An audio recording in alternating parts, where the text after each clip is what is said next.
Vive le français! Bonjour les amis, j'espère que vous allez bien. Aujourd'hui, je veux vous parler de la France d'outre-mer. La France d'outre-mer, c'est très important. Avant, la France était une grande puissance coloniale. La France avait des colonies un peu partout. Il y avait des colonies en Afrique, il y avait des colonies en Asie, il y avait des colonies en Océanie, il y avait des colonies en Amérique du Nord et en Amérique du Sud. Donc la France avait des colonies. Et qu'est-ce qui s'est passé? Ces colonies ont pris, beaucoup de colonies ont pris leur indépendance. Ces anciennes colonies ont pris leur indépendance. Certaines colonies sont devenues des États, des pays. Donc on a des pays qui avant étaient des colonies de la France et maintenant qui sont des pays libres. C'est par exemple le cas des pays du Maghreb, en Afrique. Il y a une grande partie de l'Afrique, le Maghreb ou l'Afrique centrale. Et évidemment, ces pays parlent français. Ils parlent français. Et souvent, beaucoup d'habitants de ces pays-là veulent venir en France. Parce que la France a des liens, on a la même langue. Souvent, on a une culture qui est très, très proche. J'ai envie d'aller dans ces pays francophones pour vous montrer. Après, si je peux, je veux aller dans ces pays pour vous montrer. Voilà, c'est un pays francophone. On parle la même langue. On a aussi souvent le même humour, les mêmes blagues, la même identité. On est quand même très proche. On est très proche. Et il y a bien sûr beaucoup de différences aussi, mais on est très proche. Aujourd'hui, il y a aussi beaucoup d'entreprises françaises dans ces pays. Ça, parfois, c'est un peu problématique. Souvent, on peut dire que parfois, c'est des entreprises qui viennent là pour les ressources de ces pays. Donc, c'est un peu problématique. Après, la France n'est jamais seule. Hein. Ces entreprises françaises travaillent avec les gouvernements de ces pays.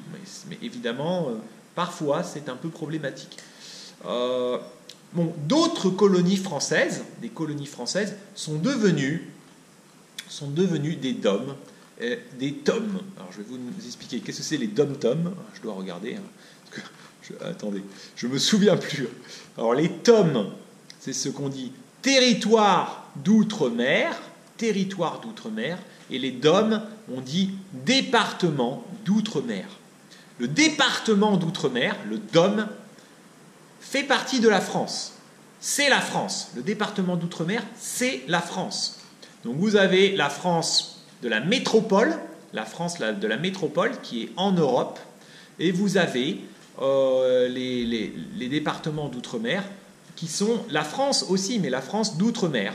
Alors, je crois qu'on a la Guyane. Voilà, la Guyane. Je ne crois pas. Je sais, il y a la Guyane. J'ai peur de dire des bêtises. Il y a la Nouvelle-Calédonie. Il y a la Réunion. Il y a Mayotte.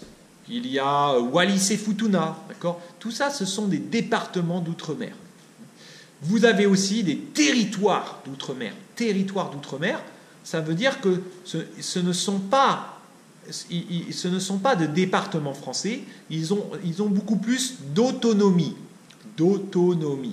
Voilà, alors attendez, hein, ça j'ai ça. La Réunion, la Martinique, la Guadeloupe et la Guyane sont des DOM. Je m'étais trompé. Voilà. La Réunion, la Martinique, la Guadeloupe et la Guyane sont des DOM. En revanche, les TOM, les COM, on dit maintenant les COM, collectivités d'outre-mer, c'est Mayotte, Saint-Pierre-et-Miquelon, Wallis et Futuna. Et la Polynésie française et la Nouvelle-Calédonie, ce sont des pays d'outre-mer. D'accord ? Donc il y a des degrés d'autonomie. Donc les DOM, c'est la France. Les COM, il y a plus d'autonomie. Et les POM, c'est beaucoup d'autonomie. Je sais que la Nouvelle-Calédonie, même, une partie de la population veut être complètement indépendante. Une partie de la population veut être complètement indépendante. Alors, quand vous êtes en France, souvent, il y a des gens, ils viennent, ils disent « Ah, regardez, il y a beaucoup d'étrangers, c'est des Noirs, ou il y a des Asiatiques, ou il y a... » Il faut faire très attention. Beaucoup de ces gens ne sont pas étrangers. Beaucoup de ces gens viennent des DOM, donc qui sont français, ou viennent des COM. Ils viennent de la Guyane, ou ils viennent, donc ce sont des Français. Donc attention, ne pas se fier aux apparences. Et autre chose, c'est évidemment beaucoup de ces gens aussi, peut-être ce sont des étrangers, mais ce sont des étrangers qui viennent d'anciennes colonies françaises. Donc c'est des étrangers qui sont très proches de la France. Par exemple, il y a des gens qui vont venir du Congo, ou il y a des gens qui vont venir, je ne sais pas, hein, moi j'avais une amie qui venait quoi je ne me rappelle plus. C'est pas le Congo, mais c'était la Côte d'Ivoire. Elle venait de Côte d'Ivoire. Donc j'avais une très bonne amie, j'ai une très bonne amie qui est de la Réunion.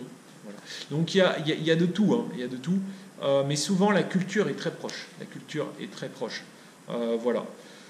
Bon, je vais vous mettre une petite carte. La République française, le gouvernement français est toujours très fier. Le gouvernement est toujours très fier de dire le français et la France est partout dans le monde, sur les 5 continents. La France est internationale. Et c'est vrai, c'est ça qui fait la richesse du français. C'est vrai que le français est partout. Par rapport le chinois, c'est plus différent. Et le français, c'est aussi des peuples différents. Les Français, c'est aussi des peuples différents, mais qui parlent français. Donc ça, c'est quand même assez... Il y a seulement l'anglais qui est comme ça, l'anglais et le français, qui est aussi international. L'anglais et le français, qui est une langue vraiment internationale. Melting pot, un mélange. Voilà.